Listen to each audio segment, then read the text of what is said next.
صحابہ کرام رضی اللہ تعالیٰ عنہ نے اللہ کے ڈرنے کے حوالے سے بات کی.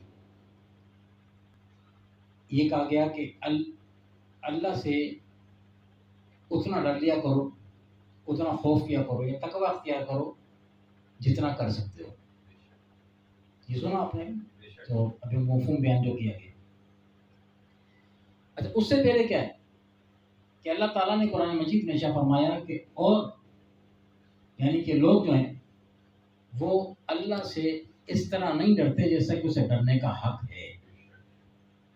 جب یہ آیت کریمہ آئی نا تو صحابہ کرام تھے، وہ اس بات کی فکر کرنے والے تھے. ہم تو پورا قرآن علم سے لے کے بننا تک سن جائیں، پڑھ جائیں، وہ پڑھنا ہی ہوتا ہے اور سننا ہی ہوتا ہے، فکر نہیں ہوتی اس میں.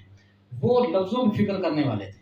جب یہ آیت آئی کہ لوگ اللہ سے اس طرح نہیں ڈرتے جس طرح کے ڈرنے کا حق ہے، تو صحابہ کرام نے فکر اس بات کی کہ اللہ تبارک و تعالیٰ گویا یہ فرما رہا ہے کہ اللہ سے ڈرنے کا حق ادا کیا جائے.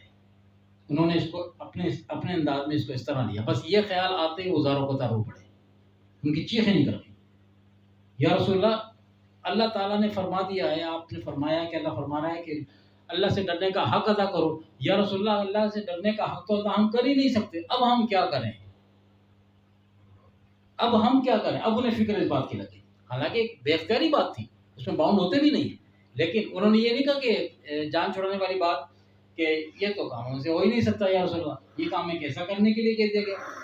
اس بات پہ نہیں، اس بات کی فکر میں لگ گئے کہ اب ہم حق ادا کیسے کریں گے اللہ کی رونے کے حوالے سے، اس کا نعمت کے شکرانے کے حوالے سے جو فرما رہا ہے. اس پر جب یہ غلام روئے نا حضور علیہ السلام کے، یہ انداز دیکھیں. جب اپنی فکر میں جس پہ اختیار نہیں تھا اس پہ بھی رو پڑے تو پروردگار عالم کو حضور کے غلاموں پیار آ گیا اور فوراً پھر وہی بھیجی. جبرائیل السلام آ گئے اور حضور علیہ السلام کو آ کر اللہ کا سلام پیش کیا اور فرمایا بابو اپنے غلاموں سے کہہ دیجیے، اپنے غلاموں سے کہ پہلے کیا کہا تھا کہ حق ادا نہیں کرتے. جب یہ روئے نا اس فکر میں تو اللہ تبارک تعالیٰ نے فوراً کنسیکشن کر دی اس کے اندر اور فرمایا ریلیف دیا.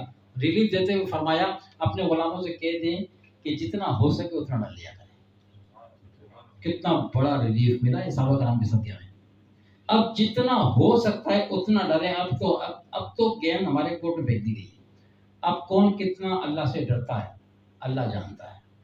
یہ ہم ایک دوسرے کو سرٹیفکیٹ نہیں دے سکتے کسی کو، کون کتنا ڈرتا ہے ہم نہیں دے سکتے کسی کو.